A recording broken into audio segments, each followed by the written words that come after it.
საქართველოს პარლამენტის საგარეო ურთიერთობათა კომიტეტი ამერიკის შეერთებული შტატების წარმომადგენელთა პალატის მიერ მიღებულ მეგობარი აქტს განიხილავს. განცხადება 11 გვერდიანია. დოკუმენტის თანახმად Deep State და მისი ინსტიტუტები საქართველოში დემოკრატიისთვის ძირის გამოთხრას ცდილობენ. პროექტში წერია, რომ აქტი უაღრესად მტრულია და ცრუ ბრალდებებს ეფუძნება, რასაც პარლამენტი პასუხობს პუნქტების მიხედვით. პარლამენტი გამოთქვამს იმედს, რომ ამერიკის შეერთებული შტატების ახალი ადმინისტრაცია Deep State წარმატებით შეასუსტებს, რის შედეგადაც შეერთებული შტატების კონგრესი დაიბრუნებს ძველ დიდებასა და სახელს, რომელიც მას 200 წლიანი მოღვაწეობით ჰქონდა მოპოვებული. საქართველოს პარლამენტი გამოთქვამს მზადყოფნას ითანამშრომლოს ამერიკის შეერთებული შტატების კონგრესთან ყველა საკითხზე, რომლებმაც შეიძლება საქართველოსა და ამერიკის ურთიერთობების გაჯანსაღება უზრუნველყოს.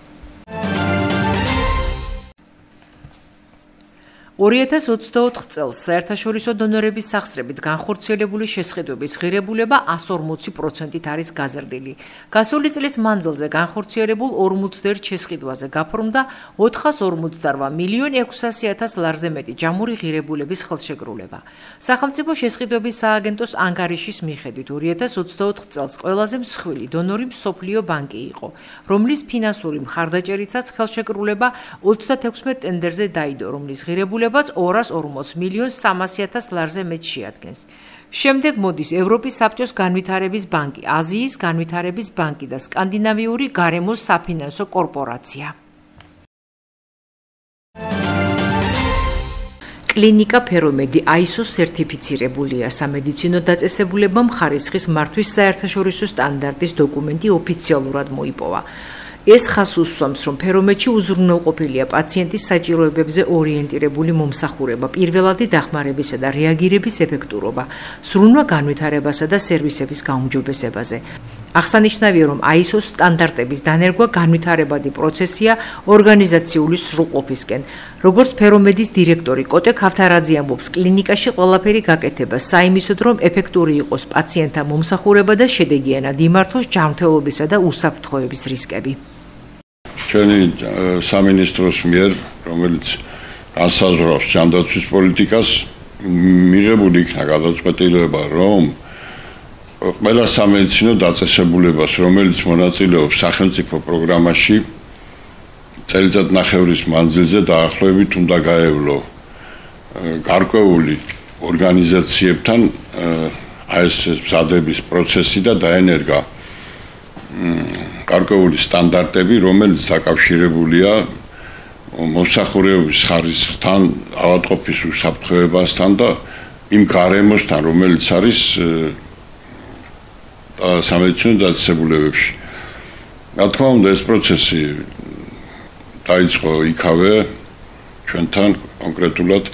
აქ ეს მოიცავს ძალიან მრავალფეროვან მრავალსახამიდგომას, ასე ვთქვათ, ანუ ყველაფერი, რაც არის დაკავშირებული პაციენტთან, ეს არის გარემო, ეს არის ინფრასტრუქტურა, ეს არის ექიმი, სანიტარი, ექთანი, მათი ურთიერთქმედება, ეს არის მომწოდებელი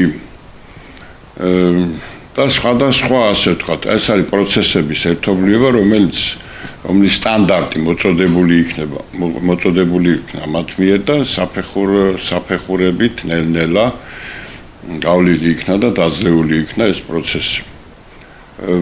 პროცესი არის გაგრძობადი, ანუ ეს არ თავდება ერთჯერადად. წელიწადში ერთხელ ის აკრედიტაციის და ISO სერტიფიკატის მომნიჭებელი ორგანიზაცია მოდის გარკვეული ჯერადობით 2 წლის მანძილზე, ამის შემდეგ და დაწესებულება ვალდებულია ის პროცესები იმპლემენტირებული იქნას ყველა რგოლამდე და ყველა რგოლის პასუხისგებლობა და მოვალეობა იქნას ამაღლებული იმისათვის, რომ სამედიცინო მომსახურებების ხარისხი იქნას ამაღლებული, დაცული იქნას პაციენტის ღირსება, უსაფრთხოება, გაწეული იქნას მაღალკვალიფიციური სამედიცინო მომსახურება და სხვა ბევრი კომპონენტი. ჩვენ ასე ვთქვათ, ცოტა დაგვიგვიანდა, მაგრამ მაინც დავძლიეთ ეს ყველაფერი და ამჟამად ვართ მფლობელი და დავრჩით სახელმწიფო პროგრამაში. იმედია ჩვენი კოლექტივი მომავალშიც იმ ეტაპებს, რომელიც დასაძლებია გადალახავს და ზესტაფონს სხვა სამედიცინო დაწესებულებებთან ერთად ექნება საერთაშორისო სერტიფიკატის და აკრედიტაციის მქონე სამედიცინო დაწესებულება. პენსია არ ყოფნის და ცდილობთ, რომ ცოტა შემოსავალი ექნეს და დღესაც გაზაფხულზე ვამუშავებთ, შვილი მეხმარება, შვილები. მე მარტო ვერა და შვილები მეხმარებიან და ვამუშავებთ და კი გვაქვს მე მოსავალი. ის სეზონი არის ახლა ნერგების და ნერგებს ვამუშავებთ. გაზაფხულზე და დამუშავდეს და მე ვთესავთ ასე აპრილის თვეში ვთესავთ და მაისისთვის მე ველოდებით წვიმას. წვიმა მოვიდა და ჩვენი მოწეული გავყიდოთ. წვალება უნდა ძალიან ბევრი წვალება და ცოტა პენსიაზე შეგვეშველება და ცოტა არის. ყოველ დღე უნდა ამას თუ არა იმუშავე, თუ არა მასკენი ბალახი რამე, თუ არა მასკე გაწმინდა ყველაფერი თუმცა ისე ვერ მოიყვან მოსავალს. ძალიან ბევრი წვალება უნდა კი. სათბური ახლა არ მაქვს. ახლა არ მაქვს, იმიტომ რომ ცოტა ისე ვერ ვეღარ იმაშობ. სათბური ბევრი ჭირდება ძალიან, ბევრი შრომაა. გარეთ გვაქვს უფრო. გარეთ მოსავალი ვარ და რამდენი ხანია რაც ამ საქმიანობით ხართ? დიდი ხანია. 30 წელია. 30 წელია და კი ვიმაშებიან ახლა მეუბნებიან ბავშვები რომ დადებიდა და თამარა ცოტა ისეთ ფიზიკურადაც მუშაობა ახლა ცოტა აუცილებელი არის რომ სახში დააჯდომას და სიβერეში მაინც ცოტა მოცოცხლები ადამიანი რუსულ არ მოვეშვა და შრომატევადი არის ძალიან ბევრი შრომა უნდა მე კი ვიზიტებთ მოსავალს და ცოტა ხანი ვმარობთ ყოფნის არც ასუკი არაფერი არ მივიცი არის ჩემი მოწეული და არც მაგისის ახლა რომ სასუქი და რამე არც მინდა რომ გავამასკნა რომ ბავშვებს ვაჭამო სუფთად ყველაფერი ეკოლოგიურად სუფთა რო იყოს. ჩვენი განზრახვაა რუსეთის წინააღმდეგ ახალი სანქციები დავაწესოთ თუ ის ცეცხლის შეწყვეტას არ დათანხმდება, აცხადებენ ევროპელი ლიდერები. მზრდით წეწოლას რუსეთზე, რათა მან დაასრულოს ომი, მივესალმების სანქციების მე-17 პაკეტზე შეთანხმებას, რომელიც რუსეთის საომარ ფონდს კიდევ უფრო შეასუსტებს. ამის შესახებ ევროკავშირის უმაღლესი წარმომადგენელი კაია კალასი სოციალურ პლატფორმა X-ზე წერს. თავის მხრივ დიალოგის ნებისმიერ ფორმატზე მზაობას გამოთქვამს უკრაინაც, რომლისთვისაც უცვლელი რჩება პირობა ცეცხლის სრული და უპირობო შეწყვეტა. ანდრეი ერმაკის განცხადებით პრეზიდენტი ზელენსკი თურქეთში გაემგზავრება მაშინაც კი, თუ პუტინი პირდაპირ კონტაქტზე უარს იტყვის. ეს კი მკაფიო სიგნალი იქნება მთელი მსოფლიოსთვის, რომ მოსკოვს მშვიდობა არ სურს. ის გამოთქვამს იმედს, რომ ამერიკა ამ პროცესში თავის როლს შეასრულებს. ზელენსკი პუტინთან შესაძლო შეხვედრასთან დაკავშირებით გამოთქვამს მოსაზრებას, რომ ახლა ყველაფერზე შეთანხმება წარმოუდგენელია, მაგრამ შეიძლება იპოვონ ფორმატი ომის დასასრულებლად. რუსული მხარის პოზიცია რუსულ სახელმწიფო ტელევიზიასთან საუბარში პრესმდივანმა პესკოვმა გაახმოვანა. მისი თქმით, რუსეთის დელეგაცია სტამბოლში იქნება და უკრაინულ დელეგაციას დაელოდება.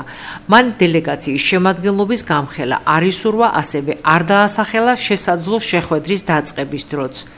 ამასობაში კი აგრესორი უკრაინაში თავდასხმებს არ წყვეტს.